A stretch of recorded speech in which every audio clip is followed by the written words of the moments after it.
Hello guys, EPIC ട്രാവലിൻ്റെ പുതിയൊരു വീഡിയോയിലേക്ക് സ്വാഗതം. ഇന്ന് നമ്മളെ കോഴി കൃഷിയൊക്കെ ചെയ്യുന്നവർക്ക് ഉപകാരപ്രദമായിട്ടുള്ള ഒരു വീഡിയോയുമായിട്ടാണ് വന്നിരിക്കുന്നത്.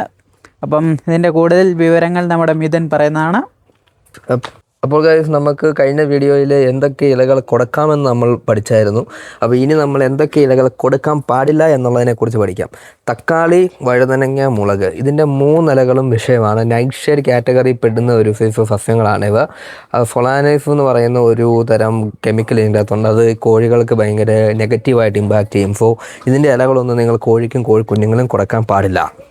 അതുപോലെ തന്നെ കറിവേപ്പില ഒരുപാട് കുഞ്ഞുങ്ങൾക്ക് കൊടുത്തിട്ടുണ്ടെങ്കിൽ അതും പ്രശ്നമാണ്. ശകലം മാത്രമായിട്ട് കൊടുത്ത് നിങ്ങൾക്ക് കുഞ്ഞുങ്ങളെ വളർത്താവുന്നതാണ്. പിന്നെ കൊങ്ങണിയുടെ ഇല കൊടുക്കാനേ പാടില്ല. കൊങ്ങണി ഇലകൾ കൊടുക്കുന്നുണ്ടെങ്കിൽ അത് പ്രോബ്ലം ആയിരിക്കും. അതുകൊണ്ട് കൊങ്ങണി ഇലകൾ നിങ്ങൾ കൊടുക്കരുത്. പിന്നെ വരുന്നതെന്ന് പറഞ്ഞിട്ടുണ്ടെങ്കിൽ നമ്മുടെ വീടുകളിലൊക്കെ ഒരുപാട് യൂസ് ചെയ്തുകൊണ്ടിരിക്കുന്ന ചേന, ചേമ്പ് എന്നൊക്കെ പറയുന്ന സസ്യങ്ങളൊക്കെ ഉണ്ട്. അതിൻ്റെയൊക്കെ ഇലകളിൻ്റെ അകത്ത് ചെറിയ കെമിക്കൽസ് ഉണ്ട്. അത് നിങ്ങൾക്കറിയാലോ, ചൊറിയുന്ന ആ ഒരു ഇത്. അതുകൊണ്ട് തന്നെ ഇതിൻ്റെ ദഹന പ്രക്രിയനെയൊക്കെ നെഗറ്റീവായിട്ട് ഇമ്പാക്റ്റ് ചെയ്യും. സോ അത് ഒത്തിരി കൊടുക്കാനായിട്ട് പാടില്ല. അപ്പോൾ നിങ്ങൾ അതിൻ്റെ ഇലകളും പറ്റേ മാറ്റി വെക്കുക. പിന്നെ ഉള്ളതെന്ന് പറഞ്ഞാൽ നമ്മുടെ പപ്പായ ഇലകൾ നമ്മൾ കൊടുക്കാമെന്ന് നേരത്തെ പറഞ്ഞായിരുന്നു. പക്ഷേ കുഞ്ഞു കോഴികൾക്കാണെങ്കിൽ അതിൻ്റെ അകത്ത് പപ്പായ ഇലകൾ കൊടുക്കുന്നത് ഡേഞ്ചറാണ്. അതും കുറച്ച് മാത്രമേ കൊടുക്കാവുള്ളൂ. അതുകൊണ്ട് പപ്പായ ഇലകളും കൊടുക്കാൻ പാടില്ല. അത് ഡയറക്റ്റ് കൊടുക്കാൻ പാടില്ല. പിന്നെ ഉരുളക്കിഴങ്ങിൻ്റെ ഇലകളും നമുക്കിതുപോലെ കൊടുക്കാനായിട്ട് പാടില്ല. ഇതെല്ലാ കാര്യങ്ങളും നിങ്ങൾ ഓർത്ത് വെച്ച ഗൈസ്. ഇപ്പം ഇതിനകത്ത് മെയിനായിട്ട് നിങ്ങൾ അവകാഡോ ഇലകൾ നോക്കുക. അവകാഡോ പഴം നിങ്ങൾക്ക് അറിയായിരിക്കും, ബട്ടർ ഫുഡ് എന്നൊക്കെ പറയും. അതിൻ്റെ ഇലകൾ കോഴിക്ക് കൊടുക്കാൻ പാടില്ല. അതിൻ്റെ അകത്ത് ഒരു കറയുണ്ട്. അത് ഈ കോഴികൾക്ക് നെഗറ്റീവായിട്ട് ഇമ്പാക്റ്റ് ചെയ്യുന്ന ഒന്നാണ്. അതുപോലെ തന്നെ നിങ്ങൾക്ക് പപ്പായ ഇലകളും കൊടുക്കാൻ പാടില്ല. അതുപോലെ പയർ ഇലകളും കൊടുക്കാൻ പാടില്ല. അതൊക്കെ കുറച്ച് വേവിച്ചിട്ട് കൊടുക്കുകയാണെങ്കിൽ പിന്നെയും കുഴപ്പമില്ല. പക്ഷേ ഒത്തിരി ഇലകളൊന്നും കൊടുക്കരുത്. അതും അതിൻ്റെ ഒരു അധികമായ അമൃതം വിഷമെന്ന് പറയുന്ന പോലെ തന്നെ അതും അതിൻ്റെ അകത്ത് പ്രശ്നമാണ്. പിന്നെ മരച്ചീനിയുടെ ഇലകൾ, ചിലർ മരച്ചീനിയുടെ ഇലകൾ കൊടുക്കുമായിരിക്കും. പക്ഷേ മരച്ചീനിയുടെ ഇല നമുക്ക് കൊടുക്കാൻ പറ്റും. എപ്പോഴാണെന്നറിയാമോ? അതൊന്ന് ഉണക്കിയിട്ട് പൊടിക്കണം, അല്ലെങ്കിൽ അത് ഒന്ന് ഡ്രൈ ആക്കണം. എന്നാൽ മാത്രമേ അത് പോവുള്ളൂ. കാരണം വെള്ളത്തിലൊക്കെ ഇട്ടിട്ട് അതിൻ്റെ കട്ടൊക്കെ കളഞ്ഞെങ്കിൽ മാത്രമേ അത് കോഴിക്ക് ഡയറക്റ്റ് കൊടുക്കാനായിട്ട് പാടുള്ളൂ.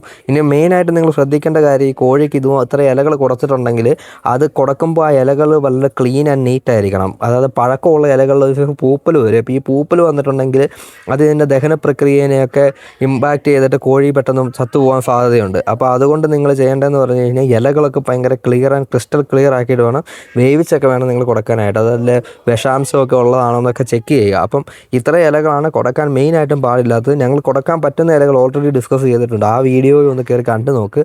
അപ്പം ഇതിൻ്റെ ലാസ്റ്റ് എൻ്റെ ക്രെഡിറ്റിൽ നമ്മൾ ആ ഒരു വീഡിയോ കൂടെ ആഡ് ചെയ്യുന്നതാണ്. അപ്പോൾ ഗൈസ്, ഇപ്പോൾ ഇത്ര കാര്യങ്ങളൊക്കെയാണ് ഒരു കോഴി വളർത്തുന്ന സമയത്ത് ഇലകൾ കൊണ്ട് നിങ്ങൾക്ക് ചെയ്യാനായിട്ട് പറ്റുന്നത്. കാരണം ഇലകൾ ഒത്തിരി കൂടുതലുണ്ടെങ്കിൽ നിങ്ങളുടെ ഫുഡ് ഒരുപാട് നിങ്ങൾക്ക് ലാഭിക്കാനായിട്ട് പറ്റും. പക്ഷേ എന്നും വെച്ച് എല്ലാ ഇലകളും വാരിക്കോരി കൊടുത്തിട്ടുണ്ടെങ്കിൽ കോഴി തട്ടിപ്പോകും. അതുകൊണ്ട് നിങ്ങൾ ഇലകൾ കൊടുക്കുമ്പോൾ ഫുഡിന് പകരമായിട്ട് ഈ ഇല മാത്രമായിട്ട് കരുതരുത്. അതെ, നിങ്ങളൊരു 1/2 കിലോ ഫുഡ് ഉണ്ടെങ്കിൽ 1/2 കിലോ പച്ചില അതിൻ്റെ കൂടെ ആഡ് ചെയ്യാം. അപ്പോൾ നിങ്ങൾക്ക് 1 കിലോ ആയി കിട്ടി. അപ്പോൾ 1/2 കിലോയുടെ കാശ് ലാഭമായി. അപ്പോൾ അങ്ങനെ വേണം നിങ്ങൾ ചിന്തിക്കാനായിട്ട്. അതല്ലാതെ നിങ്ങൾ ഫുൾ കാശ് ലാഭിക്കാനായിട്ട് ഇതിനെ ഇല മാത്രം കൊടുത്തുകൊണ്ടിരുന്നിട്ടുണ്ടെങ്കിൽ കോഴി അവസാനം ചത്തുപോകും. അതുകൊണ്ട് നിങ്ങൾ നോക്കിയും കണ്ടുമൊക്കെ ചെയ്യുക. അപ്പോൾ ഗൈസ്, നമ്മുടെ കയ്യിലുള്ളത് റെയിൻബോ ബൂസ്റ്റർ കോഴിക്കുഞ്ഞുങ്ങൾ, ഇൻബ്രോ റിസർച്ച് സെൻറ്ററിൽ ഡെവലപ്പ് ചെയ്തിരിക്കുന്ന റെയിൻബോ ബൂസ്റ്റർ കോഴിക്കുഞ്ഞുങ്ങൾ. ഡബിൾ ഉണ്ണി മുട്ടയിടുന്നു. അതുപോലെ കാണാനൊക്കെ അടിപൊളിയാണ്. രോഗപ്രതിരോധ ശേഷിയൊക്കെ ഉള്ള കോഴിക്കുഞ്ഞുങ്ങളാണ്. അപ്പോൾ കുഞ്ഞുങ്ങളെ വേണമെന്ന് താല്പര്യമുള്ള ആൾക്കാർ ജസ്റ്റ് ഒന്ന് കമൻറ്റ് ചെയ്യുക, അല്ലെങ്കിൽ നമ്മുടെ ഇൻസ്റ്റാഗ്രാം പേജിൽ വന്നൊന്ന് കമൻറ്റ് ചെയ്താലും മതി ഗൈസ്, മീൻസ് DM ചെയ്താലും മതി ഗൈസ്. അപ്പം 50 കിലോമീറ്റർ ചുറ്റളവാണെങ്കിൽ നമ്മൾ ഫ്രീ ഡെലിവറിയും, അതല്ലാത്തവർക്ക് നമുക്ക് കോൺടാക്ട് ചെയ്ത് വേണ്ട പോലെ നമുക്ക് ചെയ്യാവുന്നതാണ് ഗൈസ്. അപ്പം പെയറായിട്ടാണ് നമ്മൾ കൊടുക്കുന്നത്. 5 എണ്ണം ഒന്നിച്ചെടുത്താൽ മാത്രമേ ഈ പറയുന്ന ഒരു ഫ്രീ ഡെലിവറി 50 കിലോമീറ്റർ ചുറ്റവഴി നമ്മൾ കൊടുക്കുന്നുള്ളൂ ഗൈസ്. അപ്പം ഇത്രയും കാര്യങ്ങളൊക്കെയാണ്. അപ്പോൾ എല്ലാവരും ഒന്ന് നോക്കി കണ്ടിരിക്കുക ഗൈസ്. കൂടുതൽ വീഡിയോയ്ക്കായിട്ട് കാത്തിരിക്കുക. അപ്പോൾ നമ്മുടെ ചാനൽ ആദ്യമായി കാണുന്നവരാരെങ്കിലും ഒക്കെ ഉണ്ടെങ്കിൽ സബ്സ്ക്രൈബ് ചെയ്ത് വെച്ചോ. ഇതുപോലെ ഉപകാരപ്രദമായ വീഡിയോകൾ ഇനിയും വരുന്നതായിരിക്കും.